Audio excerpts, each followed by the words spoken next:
أما بعد فأعوذ بالله نبسا وكفلها زكريا دخل علي الباب وجن سقا يا من أنك هذا قد هو من عند الله إن الله يرزق من يشاء بغير حساب هنالك دعا زكريا ربه قال رب هب لي من لدنك ذرية طيبة إنك سميع الدعاء فنادته الملائكة وهو قائم يصلي في المحراب أن الله يبشرك بيحيى مصدقا بكلمة من الله وسيدا وحسورا ونبيا من الصالحين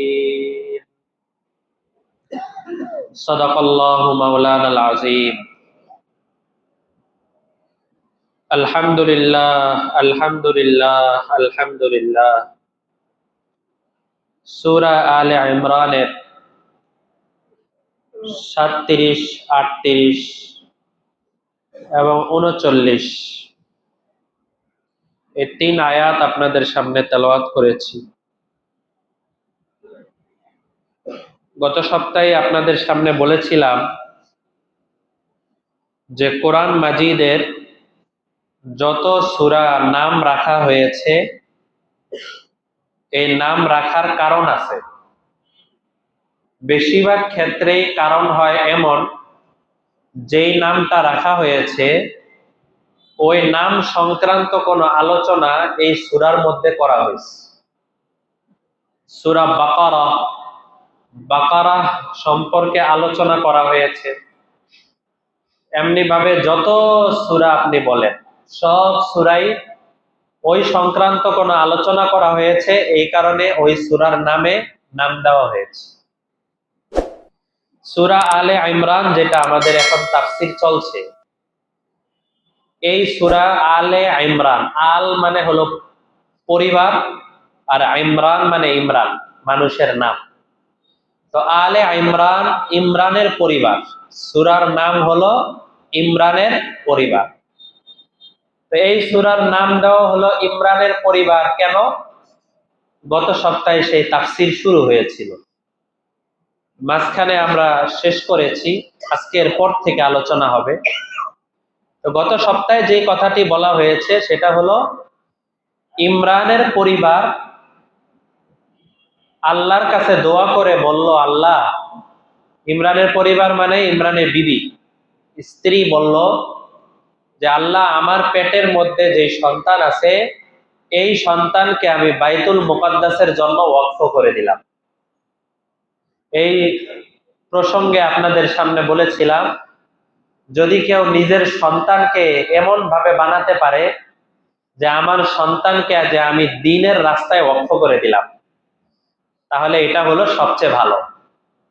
সন্তান টাকা পয়সা অনেক কামাই করবে, অনেক বড় লোক হবে, অনেক চিন্তা ভাবনা, এগুলো ধ্যান ধারণা না রেখে জায়গা জমি যেমন ওয়াকফ করে দেই, সন্তানকেও আল্লাহর রাস্তায় ওয়াকফ করে দিলাম, সে দ্বীনের খেদমত করবে, দ্বীনের কাজ করবে।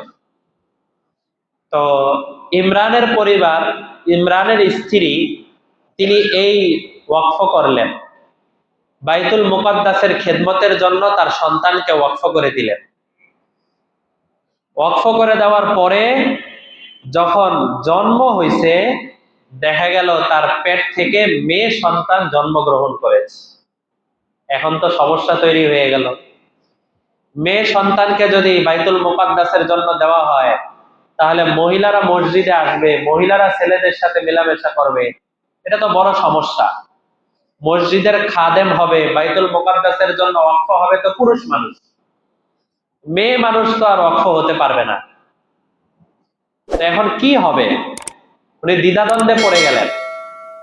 তো আল্লাহ তাআলা খবর পাঠালেন যে তোমার কাছে মেয়ে সন্তান হয়েছে বলে দ্বিধাদ্বন্দ্ব লাগতেছে, খারাপ লাগতেছে যে আমি এখন একে কেমনে বাইতুল মুকাদ্দাসের জন্য দিব। তুমি মনে রাখো, এই মেয়ে সন্তান এত ভালো হবে যে অন্য সকল পুরুষের চাইতে এই মেয়ের মর্যাদা আমি আল্লাহ অনেক উঁচা করে দিব। ফলাফল তাই হয়েছে। ওয়াইন্নি সাম্মাইতুহা মারিয়াম, উনি বলেন আমি মেয়ের নাম রাখলাম মারিয়াম। মারিয়ামকে হযরত ঈসা আলাইহিস সালামের মা। তো মহিলাদের মধ্যে শ্রেষ্ঠ মহিলা যে কয়েকজন ছিলেন, এর মধ্যে একজন হলেন ফেরাউনের স্ত্রী আসিয়া, আরেকজন হলেন এই ঈসা আলাইহিস সালামের মা মারিয়াম। উনি শ্রেষ্ঠ মহিলাদের মধ্যে একজন। আমাদের উম্মতের মধ্যেও, এই উম্মতের মধ্যে আরো আছে হযরত আয়েশা রাদিয়াল্লাহু তাআলা আনহা, হযরত ফাতেমা রাদিয়াল্লাহু তাআলা আনহা, হযরত খাদিজা রাদিয়াল্লাহু তাআলা আনহা, ওনারাও শ্রেষ্ঠ। বাকি শ্রেষ্ঠ যে মহিলাদের মধ্যে যারা, তাদের মধ্যে হযরত মারিয়াম অন্যতম। তখন মারিয়াম যখন জন্মগ্রহণ করেছে, ওই সময় মারিয়ামের মাকে, ইমরানের স্ত্রী, সে তখন আল্লাহর কাছে দোয়া করলো, ইন্নী উঈযুহা বিকা ওয়া যুররিয়াতাহা মিনাশ শাইতানির রাজীম। হে আল্লাহ, আমি আমার মেয়েকে এবং আমার মেয়ের পরে মেয়ের থেকে যারা সন্তান হবে তাদেরকে আপনার বিতাড়িত শয়তান থেকে আমি আপনার কাছে এটা সুপর্দ করে দিলাম। উনি এই দোয়া করছেন। আল্লাহ রাসূল সাল্লাল্লাহু আলাইহি ওয়াসাল্লাম বলেন, মিশকাত শরীফের হাদিস, রাসূল বলেন, তোমরা যে দেখো না একজন বাচ্চা জন্ম হওয়ার পরেই সে কান্নাকাটি শুরু করে, কান্নাকাটি করে না? রাসূল বলেন, ইয়াতানু ইবলিস, একজন বাচ্চা জন্মগ্রহণ করার সাথে সাথে ইবলিস এবং তার সাঙ্গপাঙ্গরা এসে এই বাচ্চা জন্ম হওয়ার সময় থেকে তাকে ধোঁকা দেওয়ার জন্য প্রথমেই এসে একটা খোঁচা দেয়। এই খোঁচার কারণে সে কান্নাকাটি শুরু করে দেয়। আর আমরা এই কান্নাকাটি যদি না করে, তাহলে ডাক্তারের কাছে দৌড়াদৌড়ি করি না, যারে কান্নাকাটি করে না কেন, কি অবস্থা, কি হইলো। আসলে এই খোঁচাটা পায়, এরপরেই সে কান্নাকাটি শুরু করে দেয়। আল্লাহ রসুল বলেন, ইল্লা মারিয়াম ওয়া ইবনাহা, কিন্তু মারিয়াম এবং তার ছেলে ঈসা, এই দুইজন জন্ম হওয়ার সময় ইবলিস আসছিল ধোঁকা দেওয়ার জন্য। ইমরানের স্ত্রীর ওই দোয়ার কারণে ইবলিস এসে মারিয়ামকেও খোঁচা দিতে পারে নাই এবং মারিয়ামের ছেলে ঈসা আলাইহিস সালামকেও খোঁচা দিতে পারে নাই। বোঝা যায় কি? সন্তান পেটে থাকা অবস্থায়, সন্তান জন্ম হওয়া অবস্থায় এই নিয়ত করা যে আমার সন্তানকে আমি শয়তানের দলওয়ালাদের সাথে চলতে দিব না, আশা করা যায় এই নিয়তের উসিলায় আল্লাহ তাআলা অনেক অপবিত্র অবস্থা থেকে আপনার সন্তানকে হেফাজত করবেন। জন্ম থেকে নিয়ত করতে হবে। এই নিয়ত করা যাবে না যে যাক ছোট মানুষ তো, এখন একটু খারাপ ছেলেদের সাথে চলাফেরা করতেছে, কিছুদিন পরে ভালো হয়ে যাবে, বুঝ হয়ে যাবে। এই বুঝ যে কবে হবে, 20 বছর 25 বছর হয়ে যায়, তখনও বুঝ হয় না, বলে এই ছোট মানুষ তো একটু করতেছে, আর একটু বয়স হলেই ঠিক হয়ে যাবে। কেমনে ঠিক হবে? তো এই যে এই আয়াতের শিক্ষা হযরত মারিয়ামের স্ত্রী আমাদেরকে শিখাইলেন যে জন্মের সময় এই সন্তানকে আল্লাহর কাছে সুপর্দ করে দেওয়া।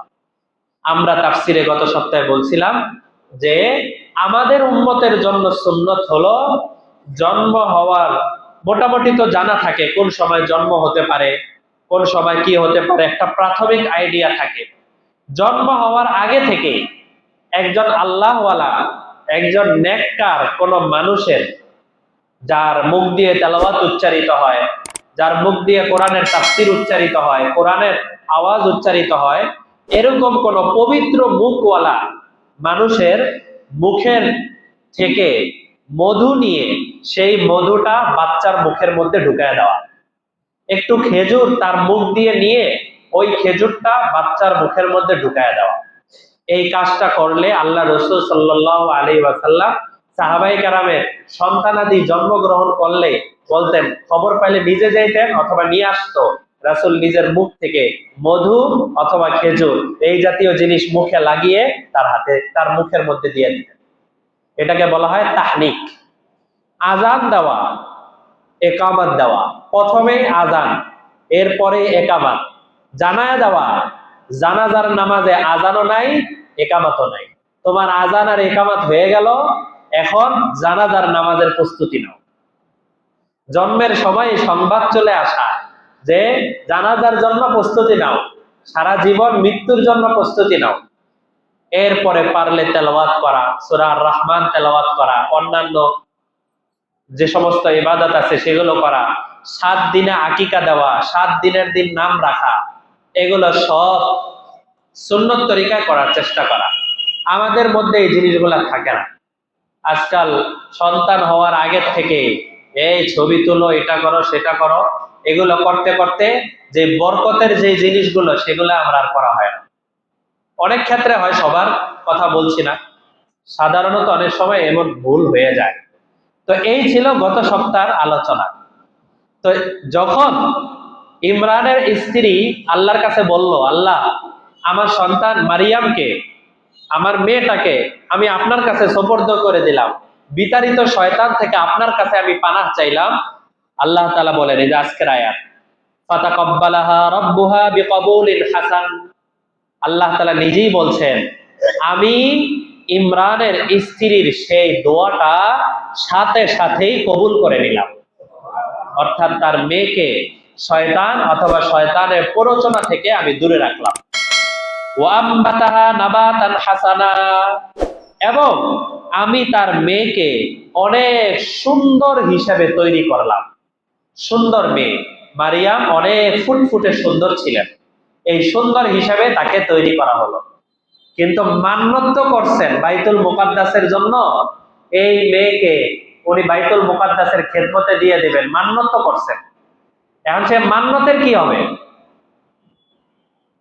মান্যতের কি হবে মানে, উনি এই মেয়েটাকে নিয়ে কিছুদিন পরে, এই মারিয়ামের, ইমরানের স্ত্রী, উনি মেয়েটাকে নিয়ে বাইতুল মুকাদ্দাসে চলে গেলেন।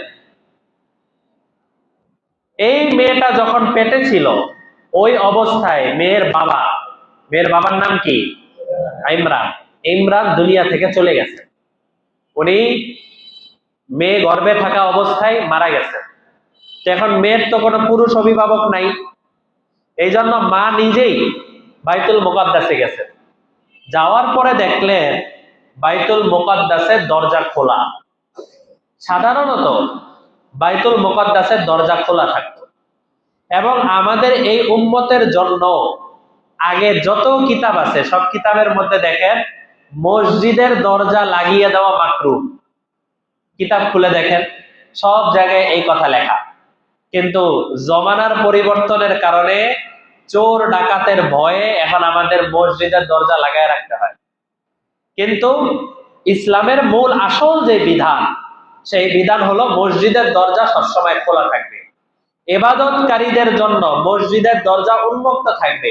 যার যখন মনে চায় সে যেন তখন এসে মসজিদে আরাম করে বসে তেলাওয়াত করতে পারে, নামাজ পড়তে পারে, জিকির আজকার করতে পারে, সবকিছু করতে পারে।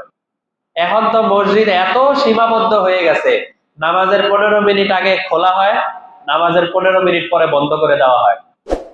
এরকম হয় না? দেখ, আমি আবার এটার বিরুদ্ধে বলতেছি না, আপনারা আন্দোলন শুরু করে দিয়েন না, খোলা রাখতে হবে। আমি একটা বাস্তবতা বলতেছি যে মসজিদে এত দামি দামি ঝাড়বাতি আর এত দামি দামি এত কিছু, যে কারণে মসজিদ খোলা রাখলে সমস্যা, চোর ডাকাত ইত্যাদি আরো বহু সমস্যা, এই হবে সেই হবে, মসজিদের মধ্যে হট্টগোল হবে, অনেক ধরনের সমস্যার কারণে এখন মসজিদ লাগিয়ে রাখতে হয়। তবে আল্লাহর শুকরিয়া, এই জমানায় কাকরাইল মসজিদ সবসময় খোলা থাকে। খোলা থাকে না? কাকরাইল মসজিদ কিন্তু 24 ঘন্টা খোলা থাকে, একান্ত কোনো সমস্যা না হলে। তো এরকম মসজিদ সবসময় খোলা রাখা, এটা নবীর জমানার একটা সুন্নত। তো বাইতুল মুকাদ্দাসে উনি গেছেন। উনি যাওয়ার পরে বাইতুল মুকাদ্দাসে গিয়ে দেখলেন বাইতুল মুকাদ্দাস খোলা। ওখানে ঢুকে দেখলেন অনেক মানুষ বাইতুল মুকাদ্দাসে ইবাদত করতেছে। এটা স্বাভাবিক, মসজিদ যদি খোলা রাখা হয় তাহলে কিছু না কিছু ইবাদত গুজার বান্দা পাওয়াই যাবে, যারা মসজিদটাকে ইবাদতের মাধ্যমে আবাদ রাখবে। এটা স্বাভাবিক। যখন দেখছে মসজিদ খোলা আছে, মসজিদে এসে কিছু ইবাদত গুজারি করি, কিন্তু মসজিদে এসে ইবাদত গুজারি না করে এমনি ঘুমানোর জন্য অথবা এমনি সময়ে এমনি অপচয় এরকম কাজের জন্য কিন্তু মসজিদ না। মসজিদ মূল হলো ইবাদতের জন্য। তো উনি যখন দেখলেন অনেক মানুষ ইবাদত করতেছে, তখন উনি গিয়ে বললেন যে, হে লোক সকল, আমি আমার এই মেয়ের ব্যাপারে মান্যত করেছিলাম, সন্তানের ব্যাপারে মান্যত করেছিলাম যে এই সন্তানটাকে আমি বাইতুল মুকাদ্দাসের জন্য ওয়াকফ করে দিব। আমি তো ওয়াকফ করে দিছি, কিন্তু এখন তো এই মেয়ে সন্তান জন্মগ্রহণ করেছে, এখন এর পুরুষ অভিভাবক দরকার। এটা হলো 1 নম্বর বিষয়। আর 2 নম্বর হলো ওই পুরুষ অভিভাবক সিদ্ধান্ত দিবেন যে এখন এই মেয়ে কি করা হবে। বাইতুল মুকাদ্দাসের জন্য যে ওয়াকফ করা হয়েছে, তারা কি বাইতুল মুকাদ্দাসে রাখা হবে, খেদমতের জন্য দিয়ে দেওয়া হবে, নাকি তারা আমার কাছেই ফেরত নিয়ে নেওয়া হবে, না কি করা হবে? আমি তো কিছু জানি না, এটা পুরুষ অভিভাবক বলতে পারে। এই কথা বলার সাথে সাথে এই মেয়ের আপন খালু হযরতে জাকারিয়া আলাইহিস সালাম, আল্লাহর নবী পয়গম্বর, এই জাকারিয়া আলাইহিস সালাম উনি ওই জায়গায় ইবাদত করতেছিলেন। উনি দাঁড়ায় গেলেন এবং দাঁড়ায়া উনি বললেন যে এই মেয়ের তো মূলত ভরণ পোষণের দায়িত্ব, দেখাশোনার দায়িত্ব আমি বেশি হকদার। কারণ এই মেয়ে আমার, এই মেয়ের খালা আমার স্ত্রী। এই কথা বলছে যে আমি তার খালু, মানে এই মেয়ের খালা আমার স্ত্রী। এই কথা বলার পরে আশেপাশে আরো যারা আছেন, পুরুষ লোক ইবাদত করতেছিলেন, তারা বললেন যেই মেয়েটাকে বাইতুল মুকাদ্দাসের জন্য ওয়াকফ করে দেওয়া হয়েছে, এই মেয়ে নিঃসন্দেহে বরকতময়, আমরা এই মেয়ের হকদার। তো হযরত জাকারিয়ার সাথে অন্যদের সাথে একটা বড় দ্বন্দ্ব হয়ে গেল। জাকারিয়া বলেন আমি তার খালু, আর অন্যরা বলেন আমার মহল্লা, আরো কত আত্মীয় স্বজন আছে, এই মেয়ের দায়িত্ব আমি নিব। পরে লাস্টে নিজেদের মধ্যে কি করা যায়, একটা লটারি করলো। লটারি করলো পাশেই বাইতুল মুকাদ্দাস, এই ফিলিস্তিনে এই বাইতুল মুকাদ্দাসের পাশেই কিছু দূরে একটা নদী ছিল। সেই নদীর সামনে সবাই গেল। যাওয়ার পরে নদীর স্রোত, একদিকে খুব দুর্বার গতিতে নদীর স্রোত চলছে, সবাই একটা একটা করে কলম নিয়ে গেল। ফায়সালা করলো যে আমরা এই কলমটাকে নদীর মধ্যে ছেড়ে দিব। ছেড়ে দেওয়ার পরে নদীর পানির স্রোত পুরা কলমটা ভাসিয়ে নিয়ে চলে যাবে। যার কলম উল্টা দিকে চলা শুরু করবে, সেই এই মহিলার অভিভাবক হবে, এই মেয়ের অভিভাবক হবে। তো ঠিক এই লটারি হিসেবে তারা সবাই মিলে একসাথে গিয়ে একটা কলম বিসমিল্লাহ বলে সবাই নদীর মধ্যে ছাড়লো। ছাড়ার পরে নদীর স্রোত এসে মুহূর্তের মধ্যে সব কলম ভাসিয়ে নিয়ে গেল। শুধুমাত্র হযরত জাকারিয়ার কলম, নদীর স্রোত যায় এদিকে আর কলম যায় উল্টা দিকে, যাচ্ছে তো যাচ্ছে, এভাবেই অগ্রসর হচ্ছে। তখন সবাই সাক্ষী দিলেন যে আপনি পয়গম্বর, আবার আপনি তার খালু, আবার আপনি দাবি করেছেন, সুতরাং এই মেয়ের হকদার একমাত্র আপনি। পরে এই মা তার মেয়েকে তার খালুর হাতে অর্পণ করে দিলেন। ইসলামের বিধান হলো যদি কোনো সন্তান তার মা হারা হয়ে যায়, বাবা হারা হয়ে যায়, তাহলে প্রথম হকদার হলো এই মেয়ে, প্রথম তার খালার কাছে কিছুদিন লালিত পালিত হবে। খালার কথা আছে কোরআনের এই ঘটনা দ্বারাও প্রমাণিত। আবার লালন পালনের বিষয়টা হলো এমন যে বিষয়টা মহিলাদের মধ্যে আল্লাহ তাআলা বেশি দান করেন, এই জন্য খালার দিকে ইসলামের বিধান। কিন্তু টাকা পয়সা, অন্যান্য ভরণ পোষণ এটা পুরুষ পক্ষ যারা আছে তারা পরিবার বহন করে। তো যাই হোক, ওটা ভিন্ন মাসালা। তো আল্লাহ তাআলা বলেন যে আমি তার দোয়া কবুল করলাম, ওয়াম বাতাহা নাবাতান হাসানা, এবং আমি তাকে অনেক সুন্দর করে বানালাম, অর্থাৎ মারিয়ামকে। ওয়াকাফফালাহা জাকারিয়া, এবং জাকারিয়া এই মারিয়ামকে লালন পালন করার দায়িত্ব নিয়ে নিল। কুল্লামা দাখালা আলাইহা জাকারিয়াল মিহরাব, এই যে যে মেহরাব আছে, মেহরাব থেকে কাছে একটু দূরে, মানে একদম লাগোয়া না, একটু দূরে একটা উঁচা ঘর বানাইছেন হযরত জাকারিয়া আলাইহিস সালাম এই বাইতুল মুকাদ্দাস। বাইতুল মুকাদ্দাসের মেহরাবের থেকে একটু দূরে উঁচা ঘর বানায়া ওই ঘরে আলাদা একটা দরজা লাগাইছে। দরজা লাগিয়ে প্রথম কিছুদিন তার খালার কাছে এই মেয়েকে লালিত পালিত করছে। যখন মেয়েটা মোটামুটি বড় হয়ে গেছে, হালকা পাতলা নিজে নিজে চলতে পারে, এখন উনি পুরুষ অভিভাবক, উনি সিদ্ধান্ত দিলেন যে এই মেয়েকে যেহেতু বাইতুল মুকাদ্দাসের জন্য ওয়াকফ করা হয়েছে, সুতরাং আপনার মান্যত পুরা করতে হবে। এখন তারে তো আর বাইতুল মুকাদ্দাসের ঝাড়ু দেওয়ানো যাবে না, মেয়ে মানুষ মসজিদের মধ্যে এভাবে চলাফেরা করতে পারবে না, বাইতুল মুকাদ্দাসের ইমামতি করতে পারবে না, বাইতুল মুকাদ্দাসের অন্য কোনো কাজে লাগবে না। তাহলে মান্যত এভাবেই পুরা করা হবে যে এই মেয়েকে বাইতুল মুকাদ্দাসে রাখতে হবে, সেখানে সে অবস্থান করবে, সেখানেই থাকবে, ওখানেই খাওয়া দাওয়া করবে, ওখানেই বড় হবে, ওখান থেকেই তার সব বিষয়ে ফায়সালা হবে, সে অন্য মানুষদের কাছে থাকবে না। এই হযরত মারিয়ামের ব্যাপারে হযরত জাকারিয়া আলাইহিস সালাম ওনার খালু এই সিদ্ধান্ত দিলেন। পরে নিজে ঘর বানাইলেন, ঘর বানানোর পরে দরজা লাগাইলেন, দরজা লাগানোর পরে হযরত মারিয়ামকে ওই ঘরের মধ্যে সুন্দর করে বিছানা করে দিয়ে দেন, অন্যান্য যা কিছু দরকার সব কিছু মারিয়ামকে দিলেন।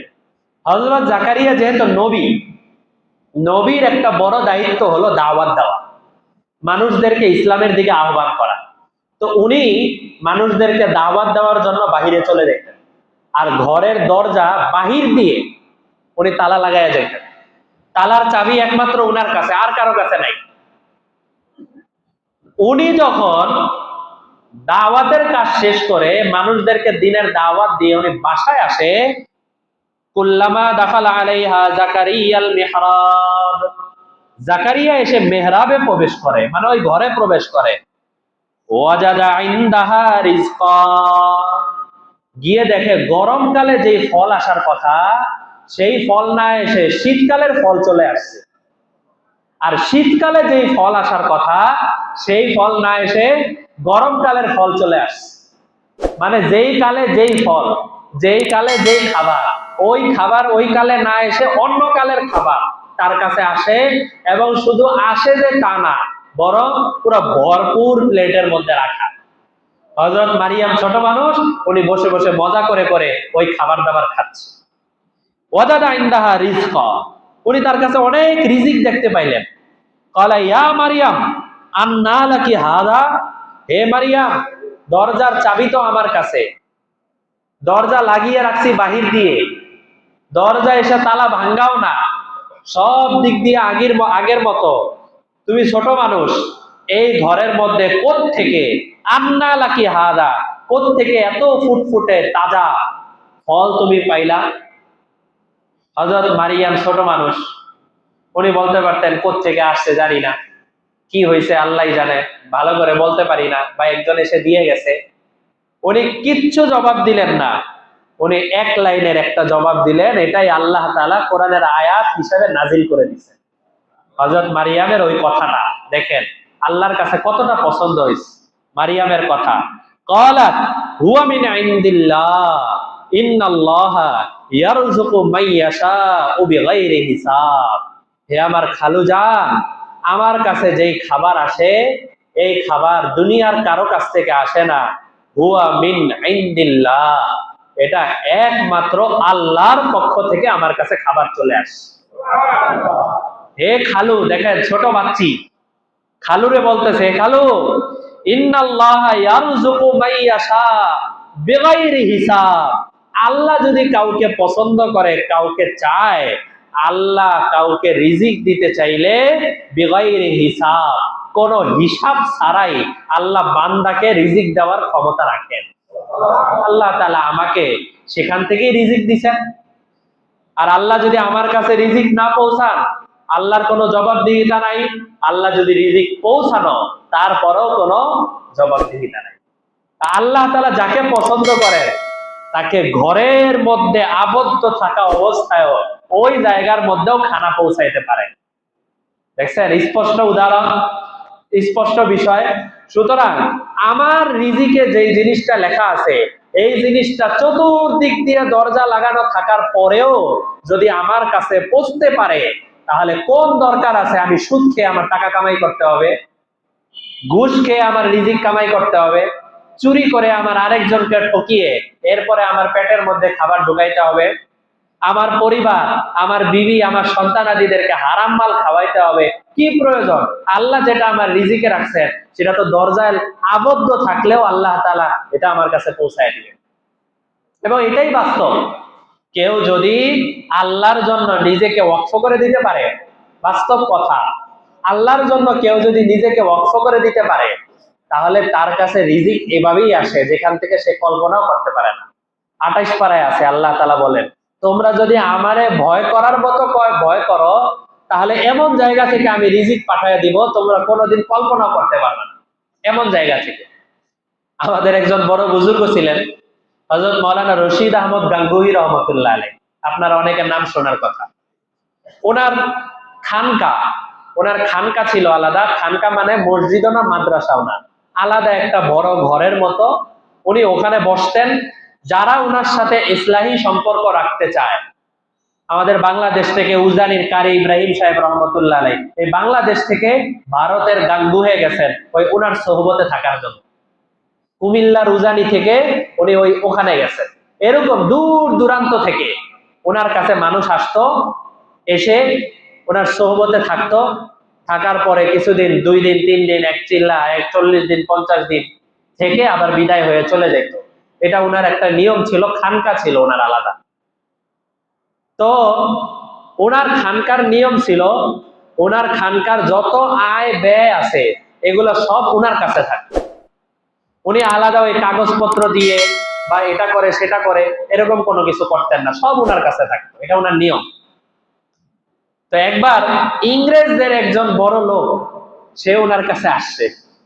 আসার পরে বলছে, হযরত, আপনাদের এখানে এত মানুষ এসে প্রতিদিন 3 বেলা খাবার দাবার খায়, এত মানুষ এসে এত টাকা পয়সা খরচ হয়, এগুলার ইনকাম সোর্স কি, কোন জায়গা থেকে আসে, এটার হিসাব দেন। তখন উনি বললেন কি, আমার এটার ইনকাম সোর্স হলো তাওয়াক্কুল। তাওয়াক্কুল মানে এই যে আল্লাহর উপরে ভরসা। কোত্থেকে খাবার আসে, কোত্থেকে কি আসে আমার জানা নাই, এগুলো সব তাওয়াক্কুল, আল্লাহর উপরে ভরসা করি। এবার আল্লাহ তাআলা যেভাবে পাঠান সেভাবে। উনি বলেন যে এটা কেমন কথা? বলে, আপনি 3 দিন থাকেন, আপনি আমার এই খানকায় 3 দিন থাকেন, অন্যদের সাথে আপনিও তাহাজ্জুদ করেন, অন্যদের সাথে আপনিও ইবাদত করেন, আপনি ওনাদের সাথে সময় লাগান, ভালো থাকেন। তো এই ইংরেজ, উনি সরকারি চাকরি করতেন ইংরেজদের অধীনে। উনি ওনার তত্ত্বাবধানে 3 দিন ছিলেন। 3 দিন থাকার পরে যখন চলে যাবে, বলে, হযরত 3 দিনের জন্য আসছিলাম, এখন আমি চলে যাচ্ছি, বাকি আপনার খানকার পরিবেশ সবকিছু দেখে আমার কাছে অনেক ভালো লাগছে। তো ওই জমানার উনি 100 টাকা ওনাকে বললেন, এই খানকার মেহমানদারির জন্য আমি 100 টাকা হাদিয়া দিলাম। উনি বলেন যে, আপনি না 3 দিন আগে প্রশ্ন করলেন টাকা কোত্থেকে আসে, এই যে টাকা এই জায়গা থেকে আসে। আল্লাহর উপরে যদি ভরসা করা হয়, তাহলে আল্লাহ তাআলা কোন জায়গা থেকে টাকা পাঠাবেন। আপনি যে টাকা দিবেন, আপনি আসছেন হলো আমার যাচাই বাছাই করার জন্য, আপনি যে আবার টাকা দিবেন এটা তো কল্পনাও আসে না, এটা তো মাথায়ও আসে না। তো আল্লাহর জন্য কেউ যদি দিনের কাজ করতে থাকে, কেউ যদি নিজেকে ওয়াকফ করে দিতে থাকে, মানুষের কাছে হাত পাতার প্রয়োজন নাই, আল্লাহ তাআলাই তার রিজিকের অভাব দূর করে দিবেন। এটাই হযরত মারিয়াম বলছেন যে, ইন্নাল্লাহা ইয়ারযুকু মাইয়াশা বিগাইরি হিসাব। আল্লাহ হিসাব ছাড়া মানুষকে রিজিক দান করতে থাকে। তো খালু এত বড় আর এই মেয়ে এত ছোট, এই মেয়ের ছোট্ট কথা হযরত জাকারিয়া নবী হওয়া সত্ত্বেও তার কলবের মধ্যে এমন ভাবে আঘাত লাগছে, এমন ভাবে দাগ কাটছে, উনি তখন একটা কাজ করছে। আজকে সময় শেষ। হযরত জাকারিয়া আলাইহিস সালাম ওই সময় এই ছোট মেয়ের কথায় উনি একটা লম্বা কাজ করেছেন। সেটা কি কাজ ছিল, আল্লাহ তাআলা আমাদেরকে বাঁচিয়ে রাখলে ইনশাআল্লাহ আগামী সপ্তাহে ওই বিষয়ে তাফসীর হবে। ওইটাই আল্লাহ তাআলা পরের পৃষ্ঠায় বলছেন, হুনালিকা দাআ জাকারিয়া রাব্বা। জাকারিয়ার এত ভালো লাগছে এই কথাটা। পরে এরপরে আরেকটা ঘটনা, তো যা বলা হলো আল্লাহ তাআলা আমাকে এবং আপনাদের সবাইকে আমল করার তৌফিক দান করেন। ওয়া আখিরু দাওয়ানা আনিল হামদুলিল্লাহি রাব্বিল আলামিন। দুরূদ শরীফ পড়ি। আল্লাহুম্মা সাল্লি আলা সাইয়্যিদিনা ওয়া নাবিয়্যিনা ওয়া শাফিঈনা ওয়া হাবিবিনা ওয়া মাওলানা মুহাম্মদ